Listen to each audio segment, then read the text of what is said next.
No, don't be. This is so good. Do you think you being a female helped connect with other females when you're in like your police uniform and everything like that? Yeah, I think so. I think it was hard as a female police officer back then working with male police officers. There was a range of male police that were still very much in the old school sort of attitude that we can't do what they can do. And we really had it quite difficult sometimes. You really had to get out there and prove yourself. Some female police officers probably didn't do themselves any justice in how they approached their job and their male colleagues. But it's about earning their trust and respect, which was really important. I think I often got a lot of, when I wasn't in uniform and people found out I was a police officer, they were really surprised that I was, because I didn't look like a police officer. So I don't know what I was supposed to look like, but I just didn't have that look, I suppose, that they were expecting to see from a police officer. I was supposed to be, I don't know. And but then they can really relate to that. And, you know, again, probably being able to sort of carry that through where working and operating and even volunteering in male-dominated environments. I have found it really valuable now because of that experience and how to approach that. I'm actually president of a football club, my local football club, which there's not many, I don't know if there is any local female presidents. There certainly is at the AFL level now. But again, being able to operate in a male-dominated environment, that really set me up for that as well. So I think that it does. It really sort of, it helps you to communicate with both because you've got that experience with both. So that's cool. Yeah, I like that. I think so. Yeah, that's awesome. Highlights of your career, like, do you have any?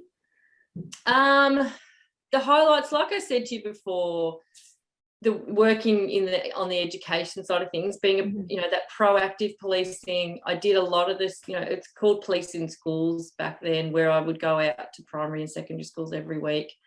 And I guess it's probably really just what I learned from it and what I gained as a person and how that has shaped my, future career and where I am now. The highlights are also lowlights. So, the highlights of my career is some of the biggest things that I had to deal with throughout my career, again, have shaped who I am and really helped me manage life ongoing. And I know it is a really tough job, and I know a lot of police officers now really struggle with it. But, it's all about resilience and how you manage everything that you deal with, and everyone handles it differently. And for me, I think it was a positive thing for me. It really sort of shaped who I am and helps me manage difficult situations. So, but yeah, we did also have lots of fun things that went on in the police force, and those little things like on night shift when you're really bored and we'd hide behind other cars and shoot water pistols at other police officers and car chases, things like that. Like driving in a car chase, a pursuit, is probably one of the best things you can ever do. So I mean, you don't want to go out and do it, but the adrenaline was just phenomenal. Like just to chase someone through the streets at really high speed, but it's obviously not very safe.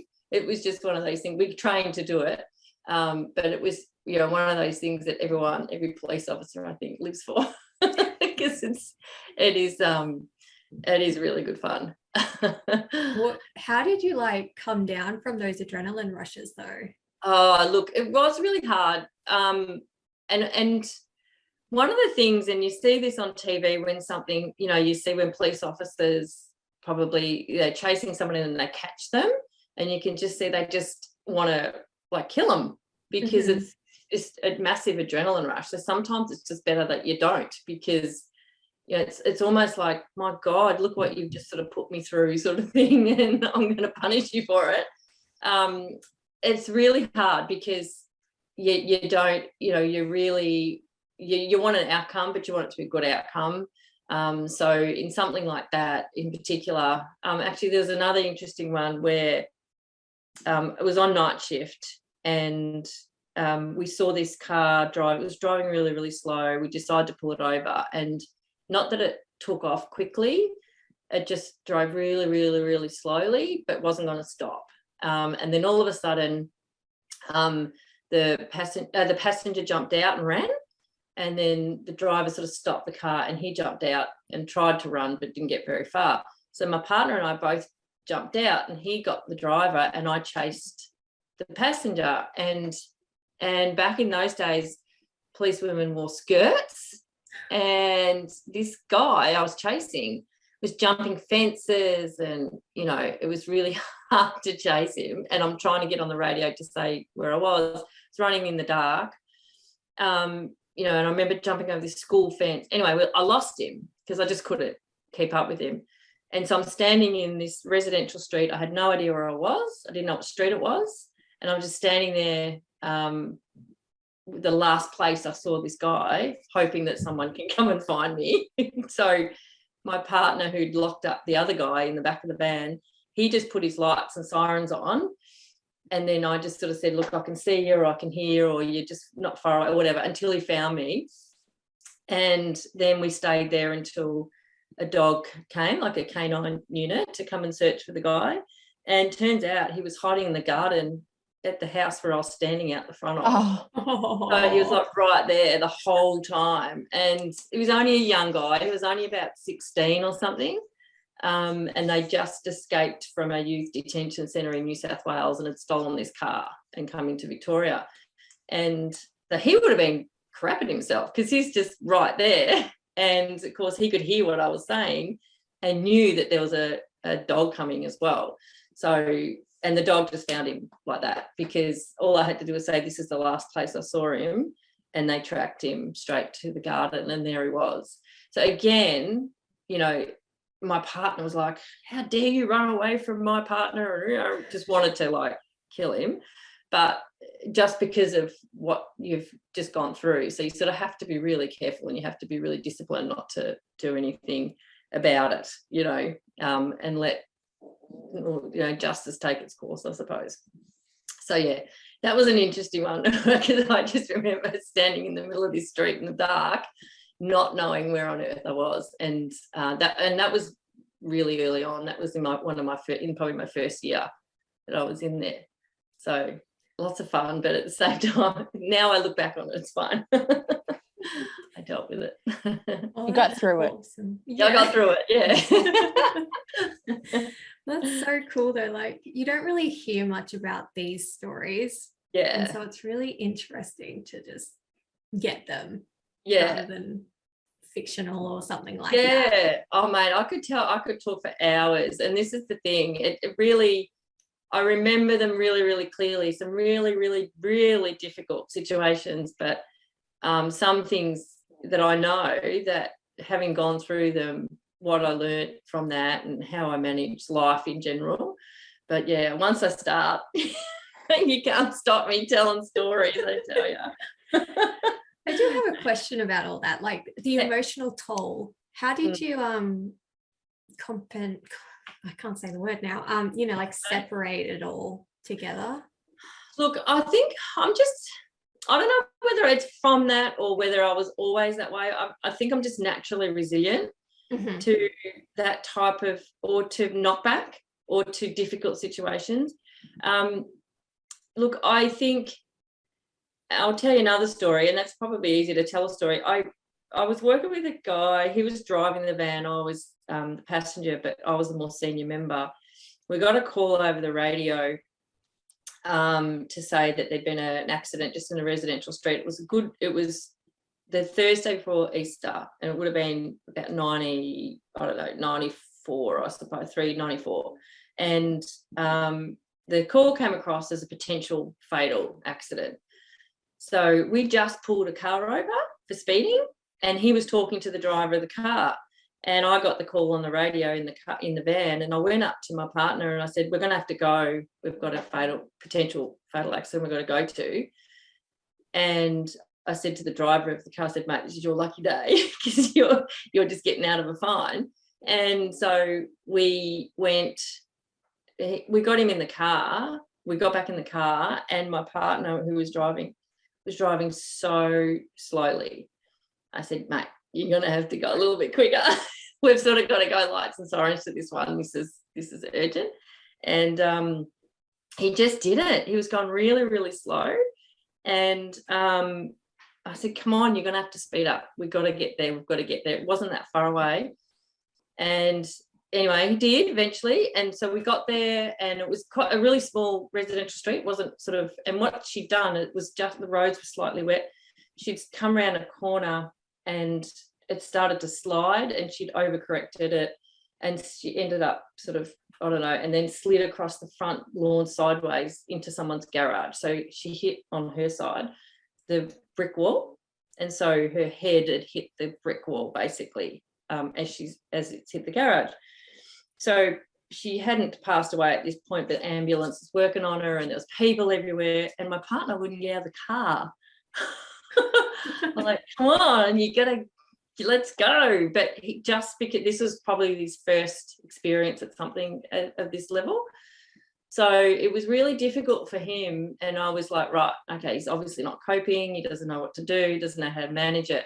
So all I did is just said to him, look, you go and get all the names and phone numbers or contact details of everyone around here, every witness you can possibly find. So I just took him away from the scene, and just sent him to just get as much information from everyone else as he could. And then the other difficult part was the lady's husband and kids turned up at the scene at the other end where the road had been blocked. So next minute we see this guy coming down the road with a baby on his hip and a little kid running behind him, and it was her husband. So, so then I'm dealing with that sort of that real strong. So I took him inside the house and, took him away from the scene and all that sort of stuff. So you really just have to set your own sort of thoughts, I suppose, aside, especially as a more senior member, to be able to sort of manage that situation. I knew I could handle it, but it's how everybody else manages it. It was the really difficult part. And, the good thing about that one, it wasn't good, obviously, she did pass away, but they had 4 children under 4. And I just became sort of lifelong friends with that family. So, because you really do create a really strong connection with the husband and the kids, and because you go back and you drop in and you visit them and see how they're going and all that sort of stuff. So, that's the other side of it. Not every police officer did that, but it was one of those things where, you develop that relationship just because of what you've been through together, I suppose, and what you've helped them through. So, and that's the sort of side of policing you just don't hear about, because it happens, still happens now. It's just one of those things you just don't hear anything about. So, yeah. I think it'd be cool if we did hear more about that side of things. Like, yeah, I think they do. The good things that they do, and how they do their job, when they're not, in front of the media or, getting into trouble for whatever they're doing. And because there is a lot more to it than probably what you do see on, on TV or what you hear about. And, there's a lot of sort of that behind the scenes sort of stuff, because you are really managing relationships. And, they're just little funny things. The guy brought his little son into the station one night. It was like in the evening, and he had a little boy. He would have been only like 5 or 6, and his little son had stolen a bow tie from I don't know, might have been Maya or something like that, to give to his dad for Father's Day. And his dad found out about it and brought him into the police station so the police could tell him off or tell him why it's not a good idea to steal things. That poor kid's probably been traumatised for life. So never buying a bow tie again. Yeah, never buy his father a present ever again. So, those sort of little things that you did as well. But yeah, you just don't hear about this sort of stuff. There's a lot that happens, but so as I said, I can just can't tell you stories keep telling your stories forever. I'm loving them. Yeah, it is good. There are some good ones, but yeah, so there's a lot in it, but it is, I think resilience is that's why now when they're bringing police officers in, there's a really strong emphasis on personality, life skills, what you've been through, how you've managed things in the past and that sort of thing, because that's a really good indicator of how you'll cope with things in the future. Yeah. Well, I think that leads into the next question really well of like, what advice would you give, well, really any student, especially criminology students, going into this kind of discipline that they want to get into? Yeah, look, I think it's really understanding yourself and what experiencing as much in life as what you possibly can, and knowing how you will manage certain situations, understanding how you react to things yourself and what your responses are to certain things. If you don't have that sort of insight into yourself, it's going to be one hell of a shock to the system when you are faced with something really difficult like that. So it is really about that preparation, and that's why something like a university degree, criminology in particular, because of the skills and the understanding, the knowledge of what you are actually trying to do as a police officer, like what your purpose is, I think is really important. And then that's those life skills you get just from being at uni, just from the discipline of assignments and assessments, the discipline and the communication skills, like what you guys have had to do for this, communicating with someone else and being able to develop those relationships, all that sort of stuff, and planning, organising, all that sort of thing. It just gives you those life skills that sets you up then for what you are going to be faced with, the discipline of having to, get up at 7 o'clock in the morning and go and march around run around a track for, but that's the thing. It's about understanding what it is that is in life you actually have to do, and in a job like that where there is so much discipline required, to have that sort of experience under your belt, I think is invaluable. And any sort of work life experience, I think, is really critical for a job like that, for sure. Yeah, that's cool. You got any questions, Kate? Yeah, I was just going to clarify. Did you have any maybe particular experience or job experience that would be more beneficial to people who want to apply? Yeah, I think any sort of work where you have been managing or looking after relationships with people.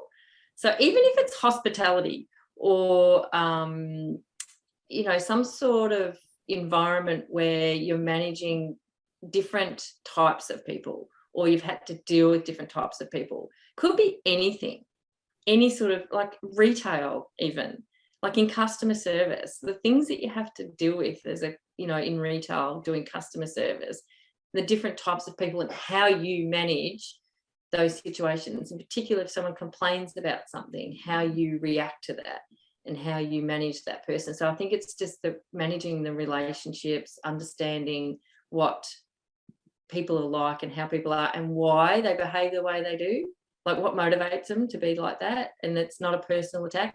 And that's one of the big lessons you learn early on in the police force, is when someone calls you names, when they are not nice to you, it's not about you, it's about what you're wearing, it's about your uniform. So it's understanding that when people are attacking you as a police officer, they're not attacking you personally. So don't take it personally, and to be able to take the uniform off, go home, and you don't care. You can't let that sort of thing bother you. And it's no different if you're getting attacked, so to speak, by someone who's complaining in retail about not taking it personally. They're not attacking you, they're attacking the situation, and they could have had a really, really bad day and you're just the icing on the cake, So, learning more about that, I think, is really, really important. But again, that's the sort of stuff that uni teaches you, any sort of degree, any sort of qualification, life skills. You have to have those life skills. And, time over again, 20 years old probably was very young for me, but probably lucky that I had started working at 17, so I sort of already had a lot of skills, working in the bank even, all that sort of stuff really set me up for that at a young age. I think it was good.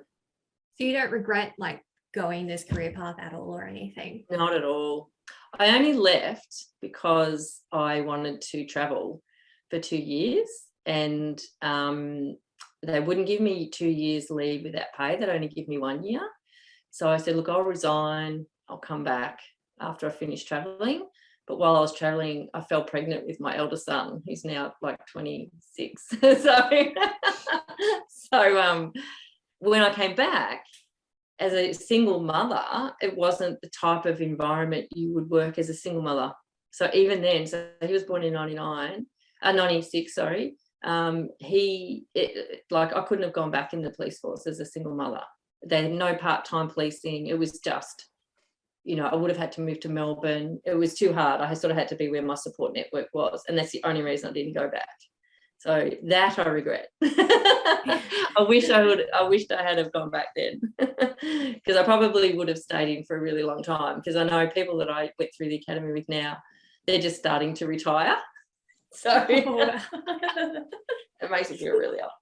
But yeah, that was probably the only thing. But no, I think it was great. It set me up for everything that I've done since. And, most of our squads, there was about 60 of us that went through together. There's only about 5 or 6 that are still in. So they've either left, retired. We've had a couple that have passed away, not on the job, but from various things. So, not many people stay beyond, say, 10, 15 years. Most people sort of moved on to something else, and they go into like private security and for me, I sort of went into roles like policy and compliance and things like that, which is still related. So it's not sort of something that's, that far removed, but I do a lot of more education and that sort of stuff as well. So and training. Yeah, I think it's great. That's really amazing. Recommend it to anyone. I think a lot of people will be going for the job and everything, either or. It sounds truly amazing, especially like the connection that you can get with your fellow police officers and the community.